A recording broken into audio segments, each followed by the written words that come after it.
¿Qué tal, chicos? ¿Cómo están? Hoy día en Historia Universal vamos a desarrollar un tema muy interesante de la Historia Universal titulado la Reforma Protestante, ¿no? Primero hay que conocer los antecedentes, el contexto, mejor dicho.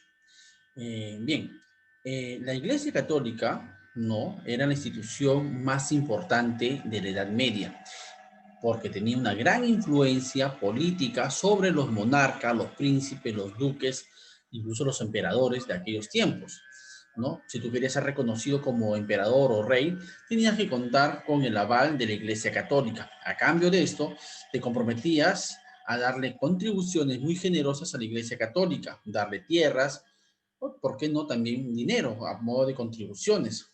Y si eso no era suficiente, también el pueblo común y corriente le daba diezmos a la Iglesia Católica. Así que la Iglesia Católica logró reunir un gran poder político, pero también económico. Lamentablemente, la Iglesia Católica cometió muchos excesos que ya en tiempos modernos han sido reconocidos y pedido perdón los últimos papas por los abusos que cometió durante la Edad Media, ¿no? Algunos papas, obispos, arzobispos, cometieron abuso de poder frente a una población europea ignorante que se comía, entre comillas, todo lo que ellos le decían, ¿no? Se tenían que pagar por grandes cantidades, por un simple bautizo, por una misa, ¿no? Se pagaba por todo esto.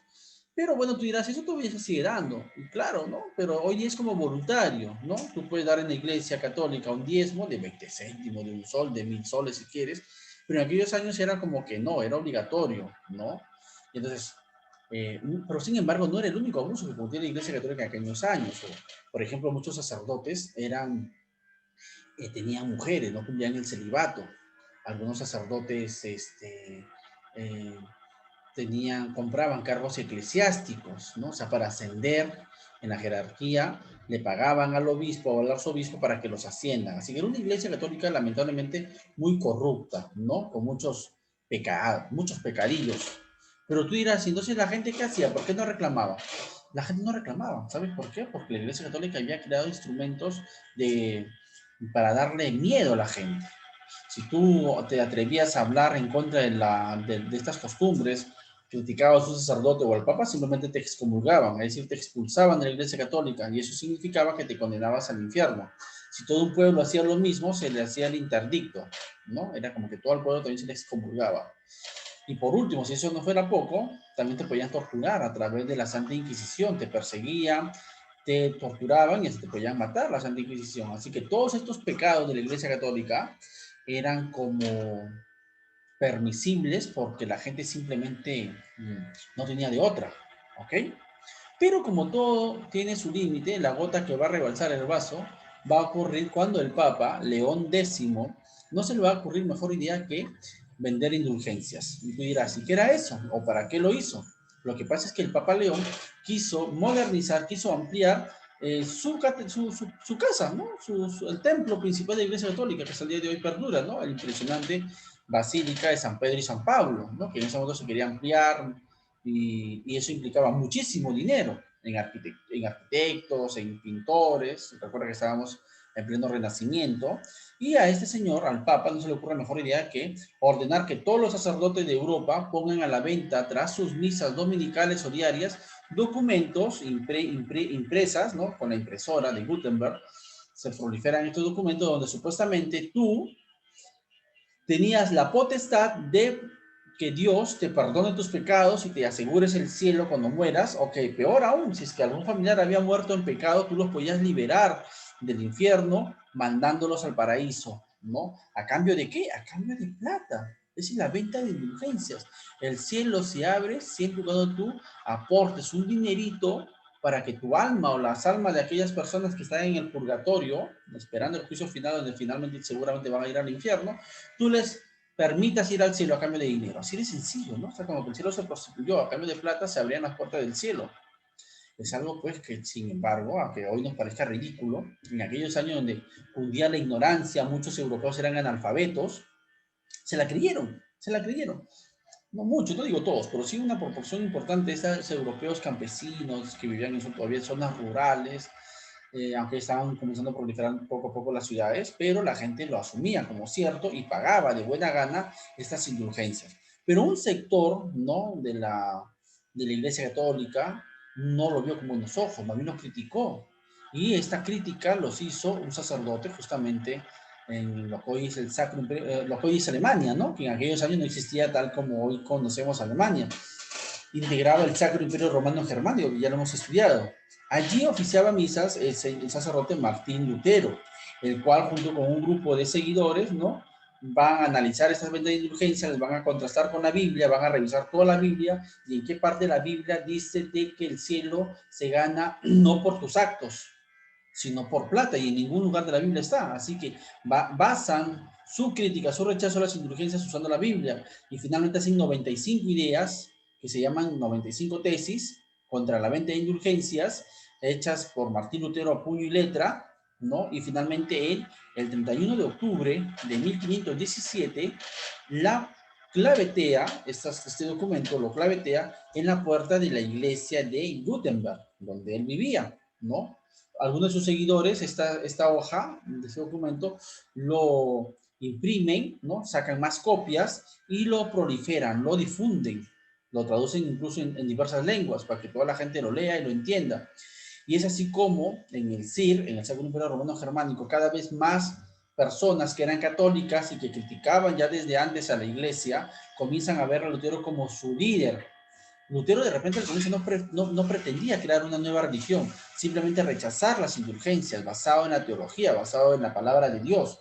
Pero las circunstancias lo van a obligar a que finalmente funde una nueva religión, ¿no? Que va a ser el pilar de las iglesias protestantes hasta el día de hoy. Entonces, para eso te decía, muchos se le van a unir a Lutero, lo van a seguir, la Iglesia Católica va a ver esto como una amenaza, ¿no? O sea, la gente ya no quería pagar las indulgencias, obviamente la Iglesia Católica eso no le convenía, y van a convocar a Lutero, le van a pedir de que se retracte, ¿no? Que le digan, oye, mira, ¿sabes qué?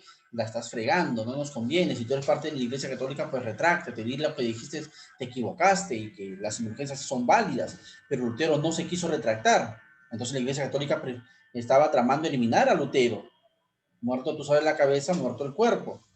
Pero los seguidores de Lutero protestan, reclaman por su vida, finalmente lo liberan, es protegido por algunos burgueses del CIR, y por eso a los seguidores de Martín Lutero les comienzan a llamar protestantes, y esta religión, la religión protestante, o luterana, ¿no? Finalmente Lutero no le queda otro camino más que la escisión, la separación, y se funda esta nueva religión, ¿no? La religión protestante o luterana. Y miles, por no decir tal vez millones de alemanes, austriacos, de lo que hoy es el CIR, se les suman a esa nueva religión. Una religión que establece, entre otros aspectos, de que no se debe creer en la intermediación de los santos o de la Virgen María, niega la existencia de los 7 sacramentos, eh, niega la autoridad del Papa, que cada persona puede interpretar la Biblia, no necesariamente el Papa, niega el tema de que tú tengas que confesarte frente a un sacerdote, ¿no? Que la comunicación entre Dios es directa, que no necesitamos un intermediario, ya no es un sacerdote, mucho menos un papa, niegan la autoridad del papa, entre otras dogmas de esta nueva religión. Pero ocurre algo que es común a lo largo de la historia moderna, ¿no? Guerras producto de la religión, de la intolerancia religiosa, ¿no? Entonces, en el CID se inicia una larga periodo de guerras que van a incluir matanzas de pueblos enteros entre los católicos, ¿no? Agrupados en la Liga Católica, y los protestantes que van a formar la Liga de Esmacalda. Y va a haber esta guerra sangrienta donde Martín Lutero obviamente estaba al margen. Lutero no quería una guerra, ¿no? Pero algunos fanáticos de uno y otro grupo finalmente van a generar estas matanzas y estas guerras que van a desangrar al Sacro Imperio. El Sacro Imperio era gobernado por aquellos años por Carlos I, sí, Carlos I, el mismo rey que era el que había fundado, ¿te acuerdas? El virreinato del Perú en 1042, mientras Carlos fundaba el virreinato del Perú en las leyes nuevas, el CIR estaba desangrándose en estas guerras religiosas. Y tú dirás, pero profe, total, Carlos es el rey del Perú, el rey del CIR, era el mismo. Recuerda que él había sido, por parte materna, hijo de Juana la Loca, la hija de los reyes católicos. Se había heredado España, Portugal y todos los dominios de acá de América. Pero por parte paterna, él tenía raíces austriacas, ¿no? Él era de la dinastía Habsburgo. Así que él era Carlos I en España, porque era el primer Carlos que tenía ese nombre, pero en el CIR se le llamaba Charles, o Char, bueno, quinto, era el quinto Carlos. Así que Carlos I, Carlos V es la misma persona. Pero Carlos más estaba emparentado, más estaba metido en los temas del Cid. En España raras veces iba, incluso él hablaba más el alemán que el castellano, ¿no? Él era un ferviente católico también. Y nada, él finalmente al ver todas estas guerras que estaban desangrando a su reino acá en esta parte, en el Sacro Imperio, finalmente en el año 1555, ¿no? Acordarás en historia del periodo, en esos años estaba acabando la guerra contra Hernández Girón, ¿no? En 1554, cuando él derrotó en la batalla de Pucará. Al año siguiente, en 1555, eh, el emperador Carlos V, en este caso, va a establecer la paz de Habsburgo. Por esta paz va a asegurarse de que ambos grupos, católicos y los protestantes, puedan convivir en paz. Que cada principado, cada lugar, cada ciudad del CIR decidan qué religión van a profesar. No, pero eso sí, en cada ciudad o cada pueblo van a convivir solo de esa religión, ¿no? Van a tener relaciones comerciales con otros pueblos, católicos y no católicos, pero basados en la tolerancia, ¿no? Fue muy claro, Carlos, si es que alguien ataca a quien no profesa su religión, el Estado les va a quitar sus propiedades y los van a encarcelar. Así que estaba prohibido enfrentarse, tienen que aprender a tolerar. Y es algo pues que obviamente nos debe quedar como ejemplo y como enseñanza, ¿no? No podemos imponer nuestras ideas religiosas. Los seres humanos no somos robots y no todos pensamos igual. Y tú no puedes pensar de que tu religión, por más que sea la mayoritaria en el Perú, como es la católica, y yo soy católico, no podemos pensar o asumir y promover leyes del gobierno para que beneficien a los católicos y que a los que no son católicos, pues se les, no se les considere. No, no, no, no. El Perú es un estado laico. Es decir, que ninguna religión, por más que sea la mayoritaria, debe influenciar en las decisiones del gobierno, ¿no? Y eso está muy bien. Por ejemplo, si tú no eres católico, no estás en la obligación de escuchar clases de religión. Ese es uno de los derechos que tú tienes, porque el Perú es un estado laico. Si no fuéramos un estado laico, a todos les obligara a estudiar religión, así no profesen la religión católica, ¿no? Entonces, es importante entender esto. Y por otro lado, los que no son católicos no puedes tampoco presumir o pensar que nosotros los católicos somos herejes o creemos en tonterías o que tus ideas son las que tienen razón, las verídicas, que Dios solamente te ve con buenos ojos a ti, que a nosotros no. Muchachos, como ya te he dicho más de una ocasión, ¿no?